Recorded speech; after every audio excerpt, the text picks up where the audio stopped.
Hello friends, welcome back to my channel Darya Education Hub.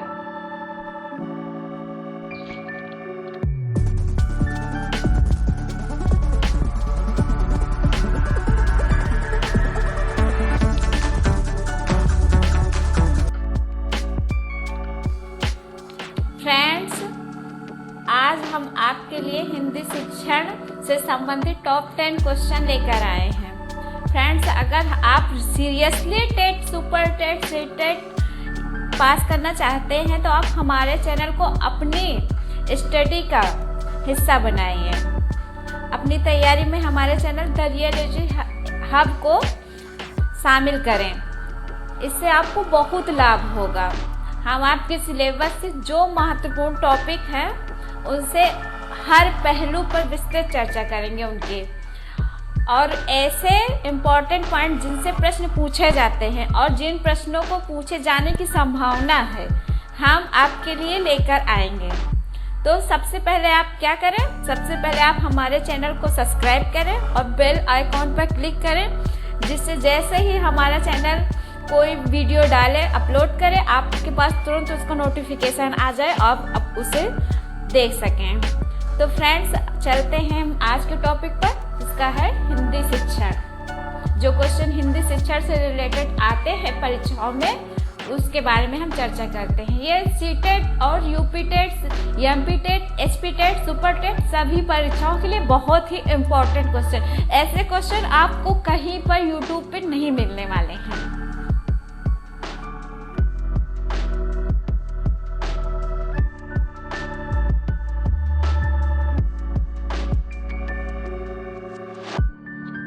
हमारा है व्याकरण शिक्षण का उद्देश्य नहीं है। व्याकरण जो होता है हिंदी में, जो शब्द कैसे, कहाँ, कैसे लिखे जाएंगे, स्वर, व्यंजन, ये सारे जो है व्याकरण शिक्षण है, उसका उद्देश्य नहीं है। क्या? ज्ञान। हमारे पास 4 ऑप्शन है: ज्ञान, कौशल, ज्ञान प्रयोग, मनोरंजन। तो व्याकरण शिक्षण का क्या उद्देश्य नहीं है? ज्ञान प्राप्ति करना शिक्षण का उद्देश्य नहीं है। नहीं, ज्ञान प्राप्त करना तो शिक्षण का उद्देश्य है ही। कौशल का विकास करना भी शिक्षण का उद्देश्य है। ज्ञान प्रयोग, जो हमें ज्ञान प्राप्त हुआ है उसका प्रयोग करना अपने जीवन में, वो भी हमारे शिक्षण का उद्देश्य ही है। मनोरंजन, तो क्या मनोरंजन हमारे व्याकरण शिक्षण का उद्देश्य है? नहीं, मनोरंजन हमारे व्याकरण शिक्षण का उद्देश्य नहीं है। तो हमारा पहला क्वेश्चन क्लियर है, व्याकरण शिक्षण का उद्देश्य नहीं है मनोरंजन इसका उद्देश्य नहीं है। ज्ञान, कौशल और ज्ञान का प्रयोग करना, ये तीनों हमारे व्याकरण शिक्षण का उद्देश्य है। हम नेक्स्ट क्वेश्चन की तरफ चलते हैं। फ्रेंड्स, व्याकरण शिक्षण की प्रकृति है। तो व्याकरण शिक्षण की क्या प्रकृति है? साहित्यिक है, व्यवहारिक है, दोनों है, कोई नहीं है। इसके फ्रेंड्स, क्या हो सकती है व्याकरण शिक्षण की प्रकृति? साहित्यिक प्रकृति है या व्यवहारिक है, या साहित्यिक व्यवहारिक दोनों है, या इनमें से कोई नहीं? तो इसका राइट आंसर है दोनों है। जो हमारे व्याकरण शिक्षण की प्रवृत्ति है ये साहित्यिक भी है और व्यवहारिक भी है। जैसे हम साहित्यिक है कि ये इस अक्षर का आ का प्रयोग कहाँ करना है या का प्रयोग कहाँ करना है, कैसे करना है, ये हमारे व्याकरण द्वारा हमें पता चलता है। लेकिन उसको हम जब लिखते हैं, हम बोलते हैं, तो वो हमारी व्यवहारिक प्रवृत्ति में शामिल हो जाता है। तो ये दोनों जो है साहित्यिक भी है, हमको समझना है, लिख कर समझ कर, वो साहित्यिक है। और उसका जब हम उपयोग करते हैं, लिखते हैं, बोलते हैं, बातचीत करते हैं, तो वो जो है इसकी प्रवृत्ति व्यवहारिक हो जाती है। तो ये दोनों है, व्याकरण शिक्षण की प्रवृत्ति साहित्यिक और व्यवहारिक दोनों है। हमारा दूसरा क्वेश्चन क्लियर हो गया। और हमारा तीसरा है, भाषा शिक्षण का मूल आधार होता है। जो भाषा शिक्षण है उसका मूल आधार क्या होता है? मौखिक, लिखित दोनों, मौखिक और लिखित दोनों, साहित्य। तो इसका जो है राइट आंसर क्या हो सकता है फ्रेंड? मौखिक आधार है या लिखित आधार है? सोचिए। तो इसका आधार दोनों है, मौखिक भी है और लिखित भी है। भाषा शिक्षण का मूल आधार मौखिक और लिखित दोनों है। अगला क्वेश्चन है, देखो और लिखो शिक्षण विधि प्रयुक्त करते हैं मौखिक रचना में, निबंध रचना में, शुद्ध अभिव्यक्ति में, उपर्युक्त सभी में। देखो और लिखो शिक्षण विधि का प्रयोग करते हैं मौखिक रचना में, निबंध रचना में, शुद्ध अभिव्यक्ति में, उपर्युक्त सभी में। तो इसका राइट आंसर फ्रेंड्स क्या हो सकता है? निबंध रचना में। निबंध जैसे हम बच्चों को लेके जाते हैं वहां पर किसी भ्रमण में, और उसके बाद हम कहते हैं देखो ये चिड़ियाघर लेके गए या कहीं पे भी घुमाने लेके गए, उसके बाद उनसे कहते हैं कि इस पे देखो और लिखो, जो भी आपके मन में आता हो उसको लिखो।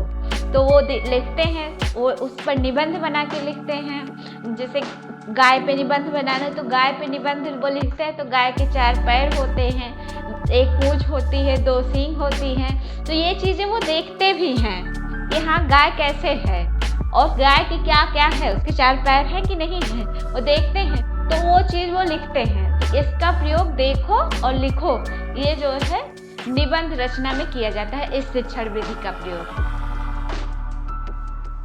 फ्रेंड्स हमारा अगला क्वेश्चन है, द्वितीय भाषा शिक्षण की विधियां कौन हैं? प्रश्नोत्तर विधि, अनुवाद विधि, व्याख्यान विधि, इनमें से कोई नहीं। द्वितीय भाषा शिक्षण की विधियां प्रश्नोत्तर विधि, अनुवाद विधि, व्याख्यान विधि, इनमें से कोई नहीं है। तो फ्रेंड्स इसका राइट आंसर अनुवाद विधि। अनुवाद विधि जो है द्वितीय भाषा शिक्षण की विधियां कहते हैं।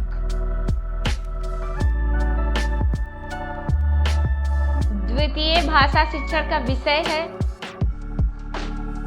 अभ्यास करना, ध्वनियों का बोध, शुद्ध उच्चारण, उपर्युक्त सभी। द्वितीय भाषा शिक्षण का विषय है अभ्यास करना, उसका विषय क्या है?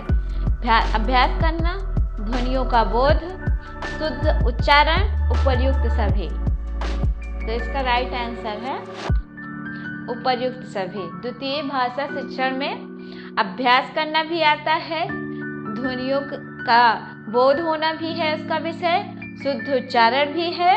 जब हम कोई होते हैं अनुवाद करते हैं किसी चीज़ का तो उसमें अभ्यास भी हो जाता है हमारा, ध्वनियों का उच्चारण भी हो जाता है, और जो है शुद्ध उच्चारण उसका क्या है वो भी हो जाता है। तो ये सभी जो है द्वितीय भाषा शिक्षण के विषय हैं।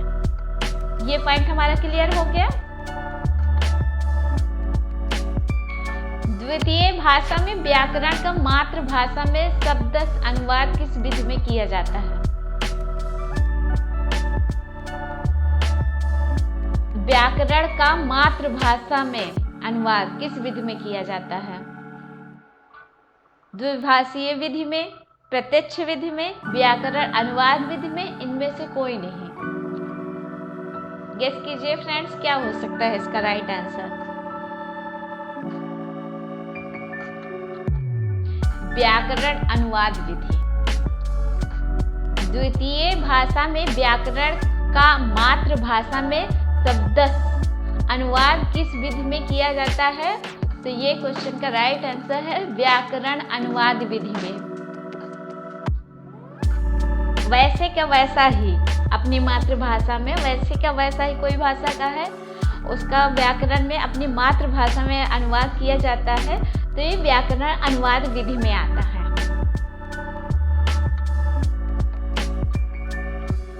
पर्यवेक्षिक अध्ययन विधि का प्रवर्तक है B.S. Bloom, Dacey Morvin, David Kilpatrick. पर्यवेक्षिक अध्ययन विधि का प्रवर्तक है B.S. ब्लूम। ये क्वेश्चन बहुत ही इंपॉर्टेंट है। Dacey Morvin, David Kilpatrick.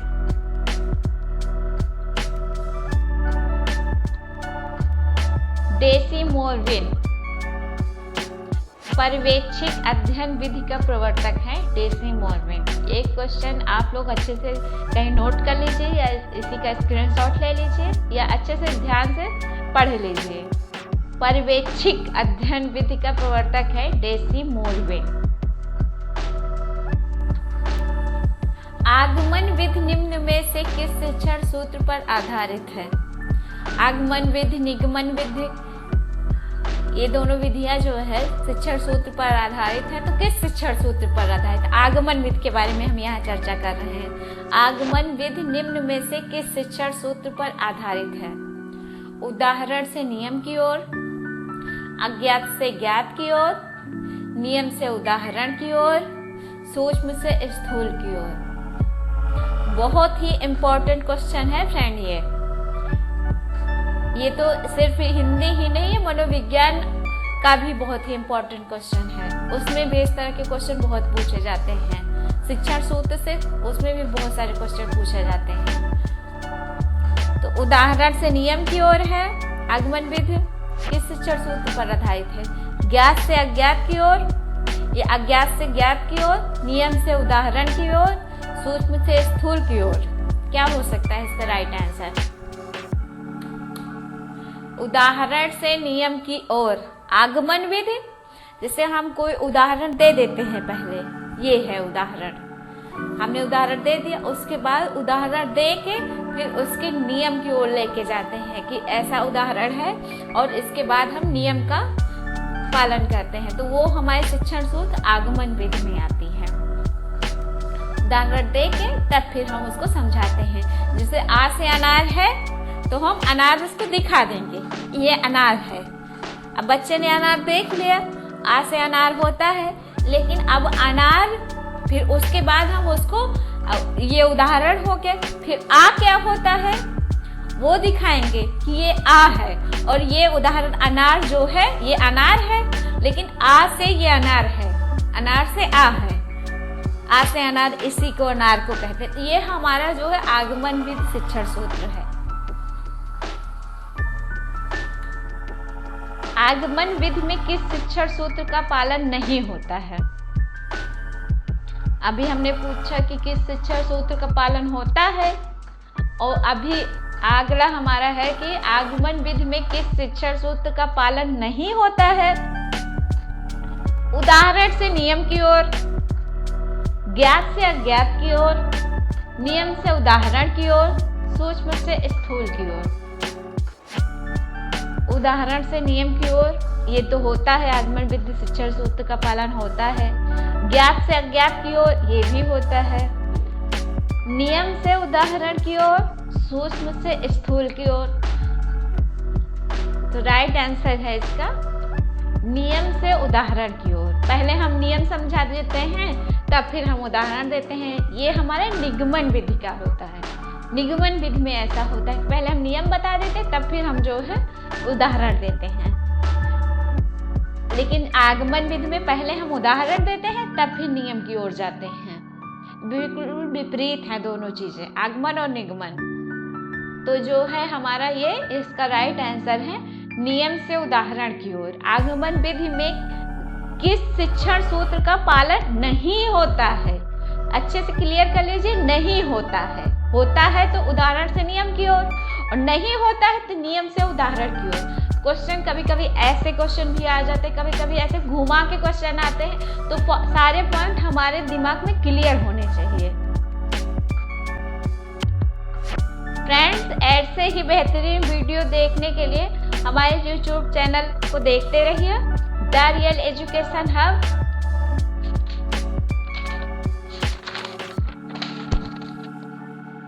Friends, अगर आपको हमारा वीडियो पसंद आया हो तो हमारे चैनल पर लाइक करें, सब्सक्राइब करें और ज़्यादा से ज़्यादा लोगों तक शेयर करें, जिससे उनको भी इसका लाभ मिल सके। Thank you friends, the real education hub.